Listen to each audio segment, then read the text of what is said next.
Hi everybody, I'm Marta Mama, and I'm here to explain you all the references about Drag Race España All Stars. Ya no soy un gremlin, ya no soy un chungo, ya no busco líos. Soy un hombre nuevo, con estilo, y te busco a ti. So I'm sorry I look like this. I'm a little stressed out at the moment. I explained it last episode, so I'm in the middle of moving and have a lot of issues in my life. So yeah, I'm breaking out everywhere. I have eczema in my whole face, like around my eyes, so no makeup for me. Aren't you lucky you get to enjoy this wonderful complexion of a 36-year-old woman? Amazing. Yeah, my life is a mess as usual.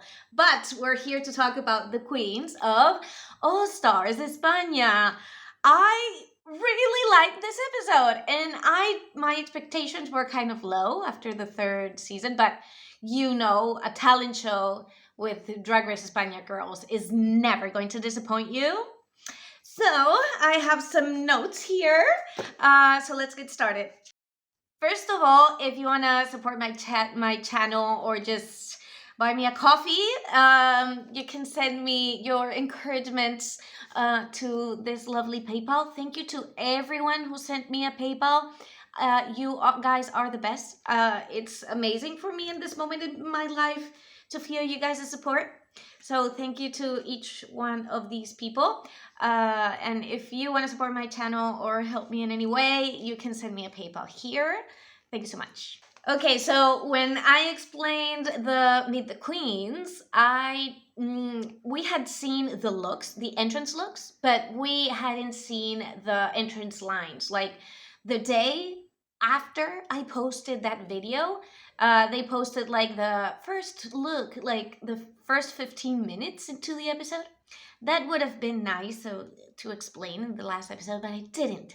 So I explained the promo looks, I explained the entrance looks, but I didn't explain anything about the entrance lines because I didn't know them. So let's go over them just one by one. First in the workroom is Poopy Poison. As you know, we stand Poopy Poison here. I just want to remind all of you, she says it, actually. She says that she was in every single season because she was in the makeover or like a team thing for season 2. She was Karina in the Snatch Game in season 3 with the real Karina, which was one of the most epic and funny things that has ever happened to any franchise of Drag Race. And she is also, we have a Spanish version of We're Here. And instead of it being like Shangela and Bob and Eureka, for us, it's Supreme Deluxe with Sharon and Poopy Poison. You get to imagine how like epic and legendary Poopy Poison is to make it into the cast of the We're Here, like the Spanish version. She was working with Supreme and Sharon, So she is a legend. We love. Maybe she's not the most like whatever you guys value in drag these days. I don't know. But we stand.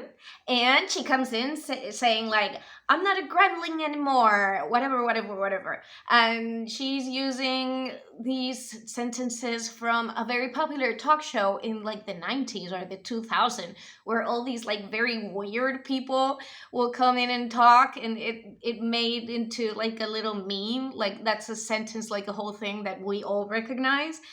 Ya no soy un gremlin, ya no soy un chungo, ya no busco líos. Soy un hombre nuevo, con estilo, y te busco a ti. So funny. You have to love her. You have to. Then Cephalus comes in and she has her sentence about like heaven was not ready for me or whatever. That's because her drag, like in El Carnaval de las Palmas, like where she comes from and all that, has always had like a very big like religious symbolism, like with Catholicism and all that. And she was, she had a lot of issues because of that. So she says that to make reference to like all the religious images that she usually wears, but she's not wearing any now. So I think she's like evolving into a new character thing, going like a little bit further than just religious images, right? I did not like this look 100%, and sometimes I feel like when she talks, she sounds like very not natural, but I don't know, maybe it's a me problem. Then Pinchadora comes in. We already spoke about like the beard thing. Like, I think that she thought that was going to be the most memorable thing about her season, but it really wasn't. Like, we don't remember Pinchadora because of the beard. But then she says something that I really liked, that she is here because drag needs more like spontaneous moments. It's more about like the wittiness and being quick and spontaneous. And I really like that idea. Like, I don't know, she brings something so traditional, it's actually fresh. You know what I mean? Then Judy G, we already talked about this. She's mother, absolutely mother, and my future wife. And yeah, the phone coming out of her pussy, like, that is so epic. But then later, I'm getting a little bit ahead of myself, but in the reading challenge, when she just says, no, I came prepared, and she lifts her skirt and she has a pair of binoculars for the reading challenge. She is so mother. I just can't. Paquita's entrance line was again, it was like a common like sentence, like almost memeable, from Luxury Doll, who is the doll, you know. I love that the people that Paquita really admire are usually like the dolls, you know. Paquita's a girl that is very much in it for the dolls and the lesbians, actually. So I just, you know, I love Paquita. She is my drag mom's sister, so I'm never gonna be objective with Paquita. But yeah, that's where her sentence came from. It was paying homage to Luxury Doll. Samantha Valentine's, her entrance line, they didn't translate it correctly, because she says like, what the fuck is going on with these men? And they put like, with this merde, like merde, like shit in French. But she was saying, what's going on with these men? Like the dudes, like what's going on? These are all dudes. That's what I think. And they translated it as like she was saying shit and mierda. But I think that's not what she was saying. But well, it's not important. She just comes out being herself. And then she says, I'm a strawberry cupcake. And that's because of another, like, they are all the time, they are quoting people that got famous on TV, but they are just normal, everyday people that just said something funny in some point of time. You know what I mean? So they are referencing a lot of that. So maybe it doesn't seem too funny from outside, but it is very funny for us, because we understand when someone says, sí, soy un cupcake de frambuesa, ¿y qué? Sí, soy un cupcake de frambuesa. ¿Y qué? And it's funny for us. It's not going to be funny for you. You know what I mean? But we understand the reference. Just to let you know, it is funnier than it seems. Sagitaria, when she's coming out, she says, paso que voy ardiendo. You know this episode from The Simpsons where they are in this like gay factory? Paso que voy ardiendo. That's one of the sentences of that episode that has become like very, very epic. And then she says, oh, and now I say my entrance line. She's playing the dumb blonde thing. Like, I think she's not dumb whatsoever. She just gets choked up when she's speaking. Like, she gets like she's not quick and she's not witty, but she's not stupid whatsoever. And then Onyx comes out. I talked about the map with her looks and all that. She says whatever, but the funny thing is when she's coming out, Samantha Valentine says, un extraño del exterior. She's referencing the Toy Story little green aliens, you know, those ones. That's the sentence that they say in the movie Toy Story, the original one. Un extraño del exterior. Ah! Onyx says, like, yeah, whatever, I got lost, I come from this galaxy, like, usually, like, Onyx lore thing. And Ornella's entrance was, without a doubt, the best. Like, for me, the best thing of the whole episode. Like, I love Ornella so much. She is so clever. She had her finale look, but all like, you know, she has slept in it, and it looks like she's been wearing it for the past like couple months. And when she comes out, she's like pretending that she has just been left in the set for months and months and months, and she comes out and she says, I've been looking for the exit for months, but every night I find myself in the starting point, en el punto de partida. And that was the song of the season 3 finale. She does this thing where she mixes the finale of the season 3 with the fact that she has been just sleeping there and just cleaning the place or whatever for months and months and months. She is so clever, so funny, so natural, but over the top at the same. Like, I am so in love with Ornella. Okay, then the reading challenge. How can we talk about the reading challenge? Most of them did amazing and no one did bad.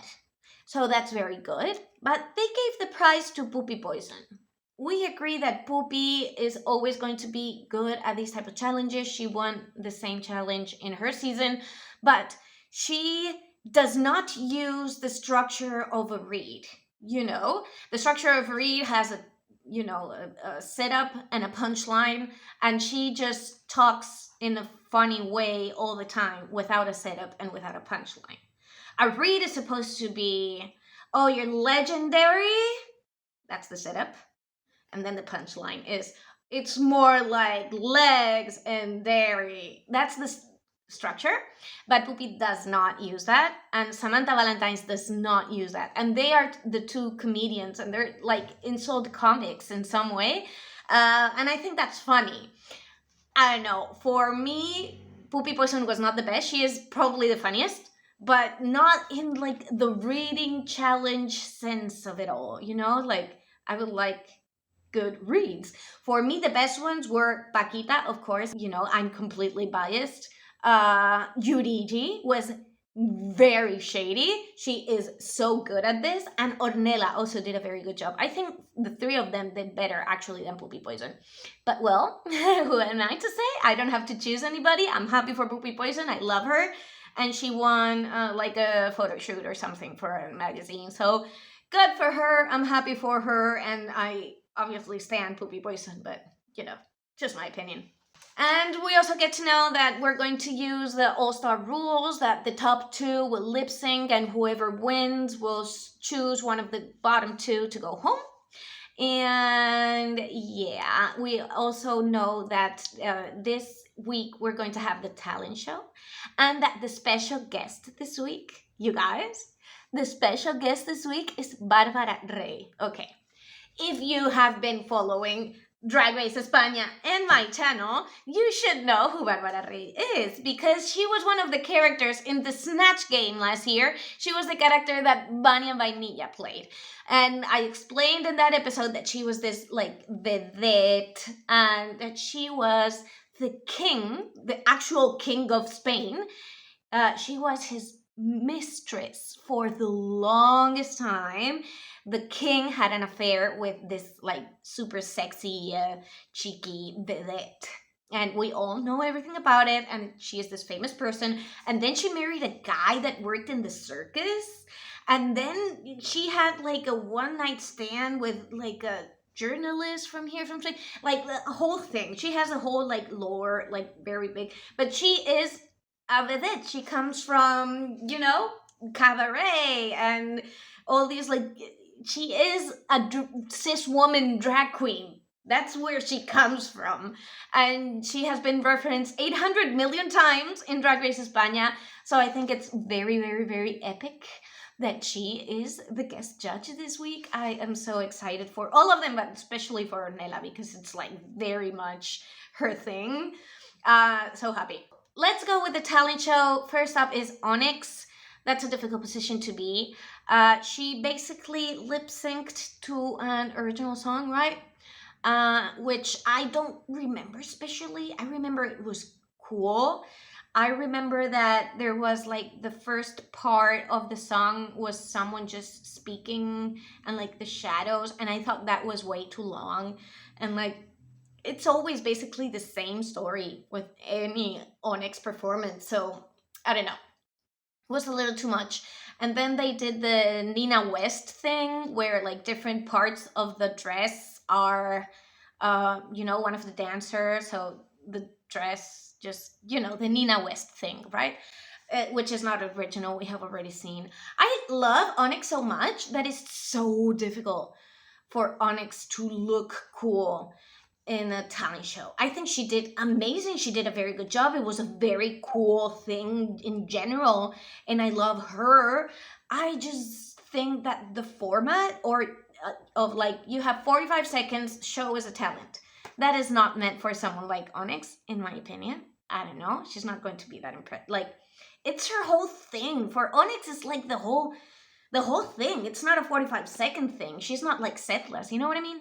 Then Paquita, hello. How is it possible that Paquita wasn't on top? I don't understand. For me, she was one of the best of the night. Of course, biased, yes. She does this aerial thing with a lip sync to a Feel Fandango song. They are a band from Spain.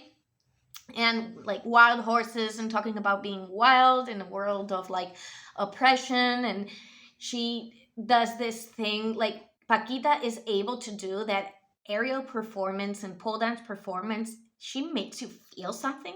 I never thought I could feel with pole dance or aerial performances, but she gives it meaning. I thought for sure that she was going to be on top.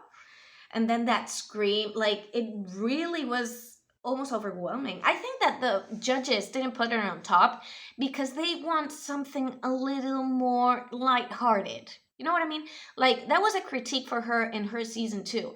They want something a little, like, more fun and less, intense.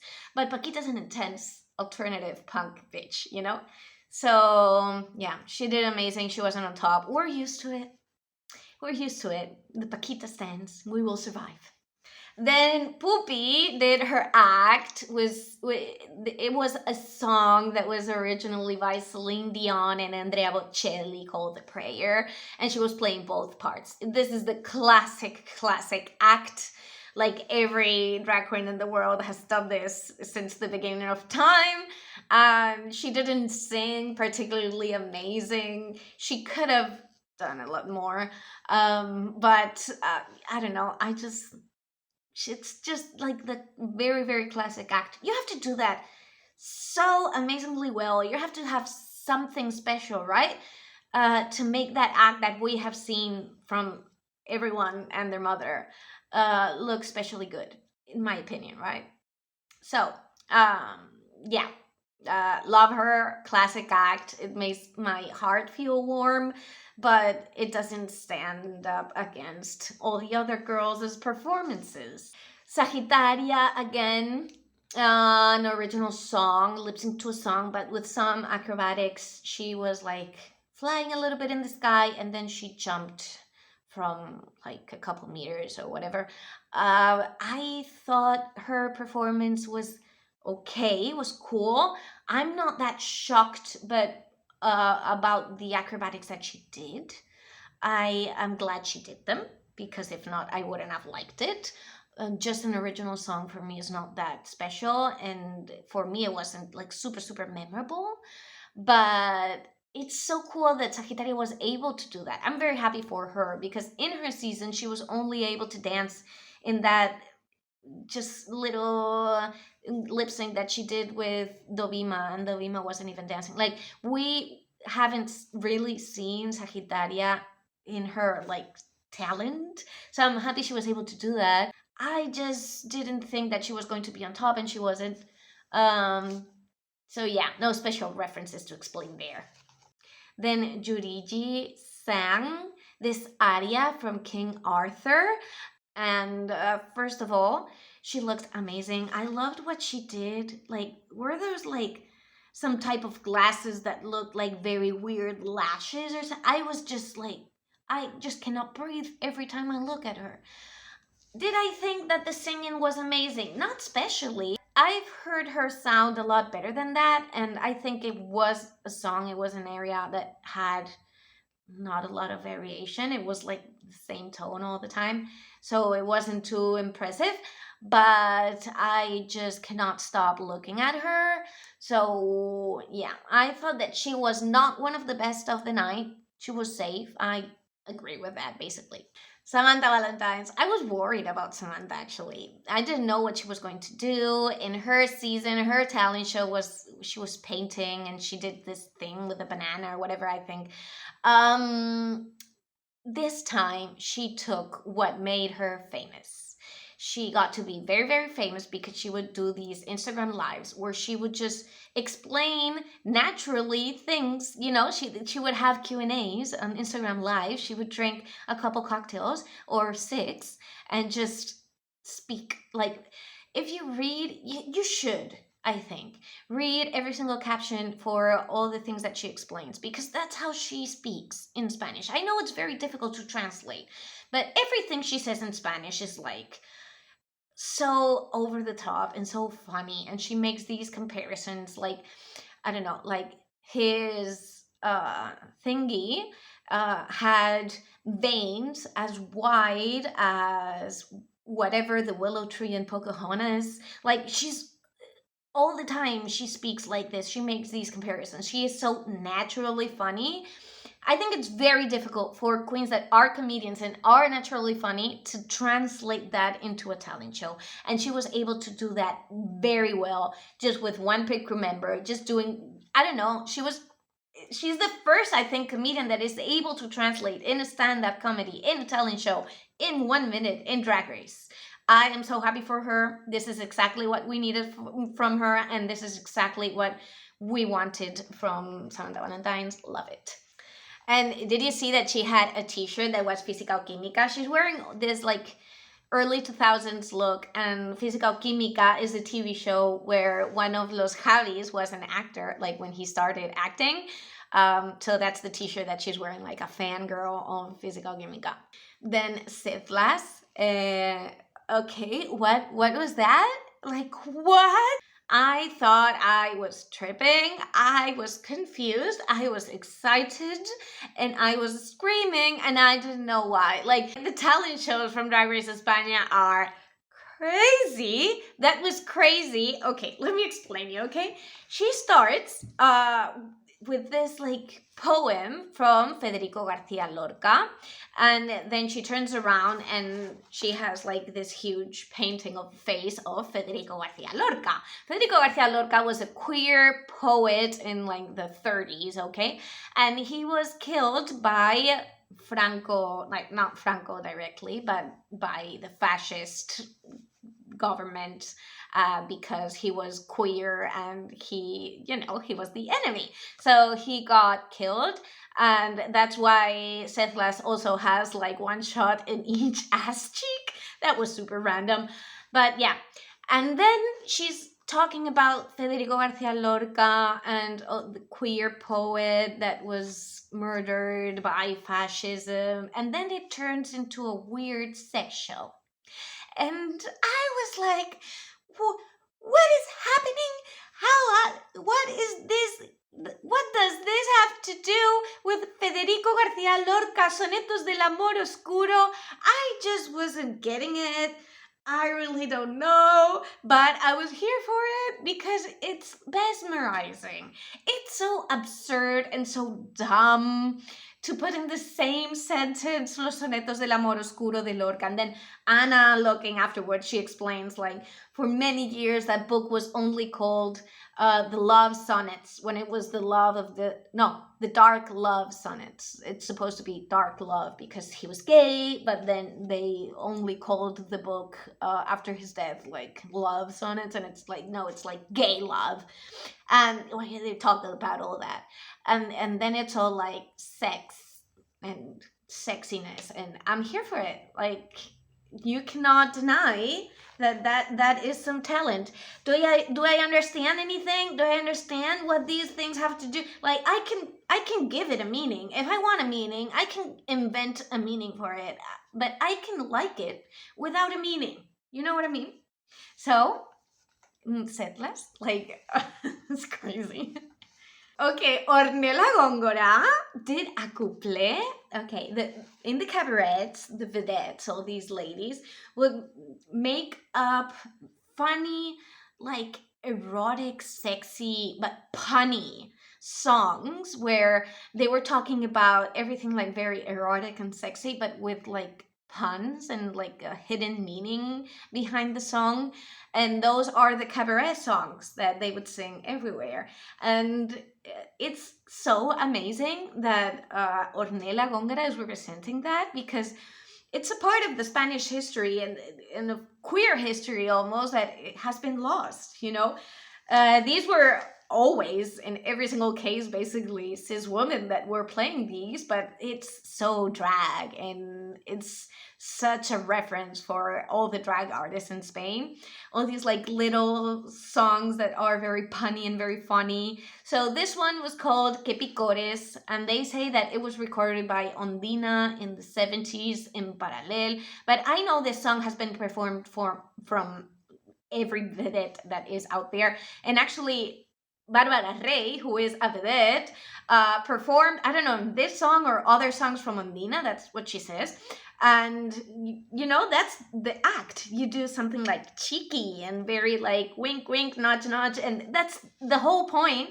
She says that she has itches and that she has been scratching and rubbing herself for hours, but it still itches. And please come here because I'm itching. And, you know, it's all the hidden meaning, and from a time where censorship wouldn't allow really to do much, so you get very inventive and you make up like the, you know, the more that the censorship wouldn't allow things, the more people wanted to have these things, the more invented they would get. So this is like a huge part of the Spanish art history, like popular, like everyday people art scene that happened here for many, many years. So love it. It was performed so well.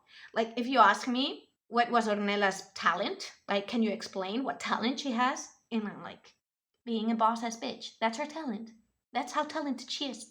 She did nothing. She just moved her hands and her lips to an old school song, but it was like so amazing, and I loved it. And she was with Paquita, and Setlas. They were like my standouts of the night, honestly. Loved it. Loved it. And the last one was Pinchadora. Again, Pinchadora's name means like the DJ, the one that plays the records. You know, that's what Pinchadora means. So she's doing this DJ act where there's a lot of like sound bites from different things. It was not funny. It was not fluid. I don't know. I liked her talent in her season, but this one felt, okay, I'll do this, for example, right? It felt gimmicky and it felt not so spontaneous.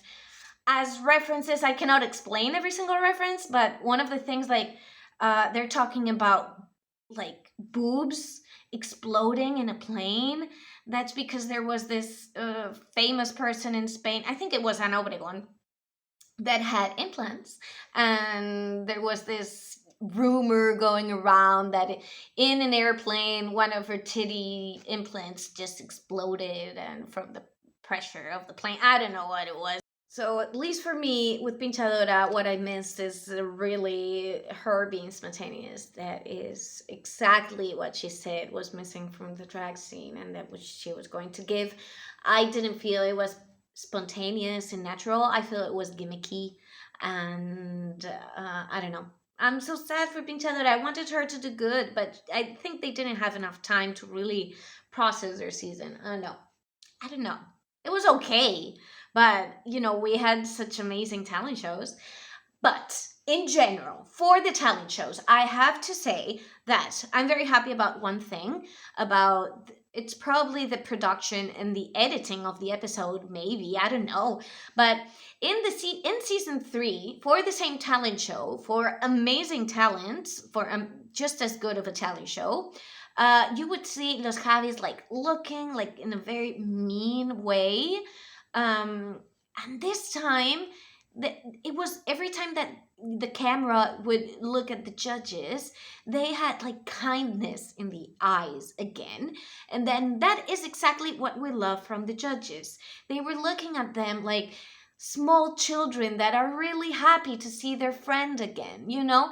The judges had this very, very nice, kind look, and like, I don't know, they were so excited to see all of them. And that's exactly what I missed from season 3.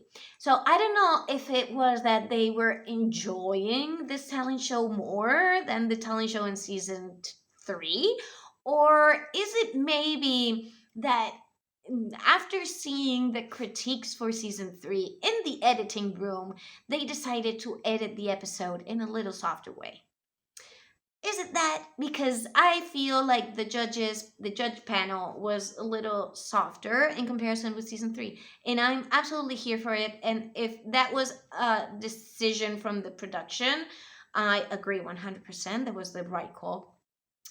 Maybe it wasn't. Maybe they just happy and that was their mood that day and they were not happy in season 3. Whatever it is, I liked, because the thing I like the most about Drag Race España is the judges panel. I used to like, and how excited they are. They like small children looking at these drag queens, you know?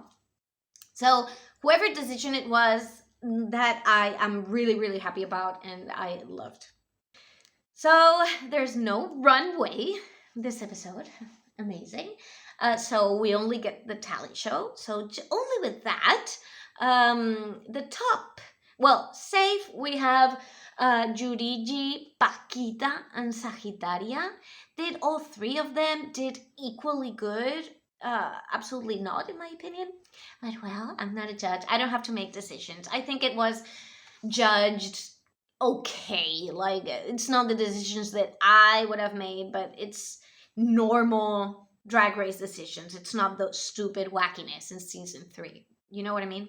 I may not agree, but I understand that there's a logic behind it. I don't know. And in the top, we had Settless, Ornella, and Samantha Valentines. They put Samantha on top. I'm happy for her. For me, it was Paquita on top, but it's okay. Like, I'm not going to argue about that. I'm not going to argue. I'm happy for Samantha. But, well, the top 2 that are going to lip sync are Setlas and Ornella. And in the bottom 2, we had Pinchadora and Onyx.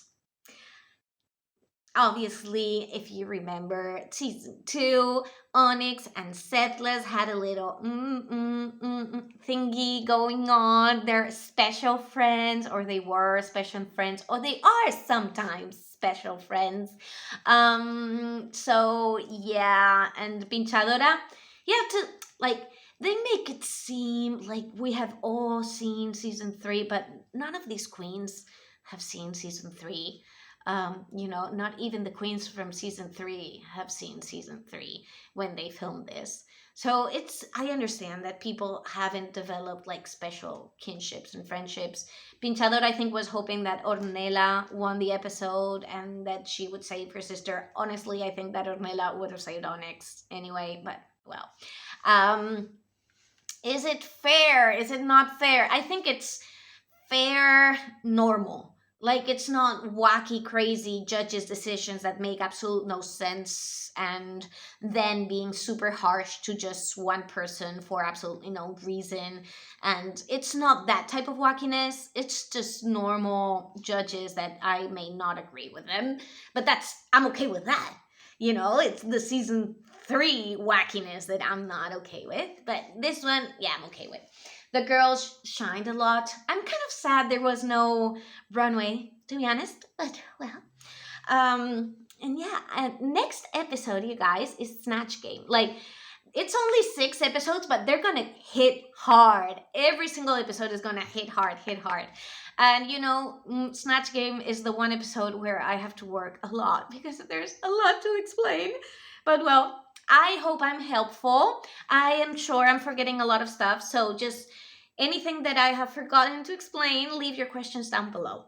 And again, if you want to support my channel, support me, or help me out in my eczema and bad hand. I fell yesterday, you guys. You see, both my hands are, well, and I have to move and I have to drive and my hands don't work. I'm just like, if you want to help me out, it just make me a little bit happy. You have my PayPal account down below. Thank you so much. I'm happy to be back. I hope I'm able to edit this today. And I think that's all for today. Okay, I'll see you for next episode. I'll see you, okay? Okay? I love you. I love you.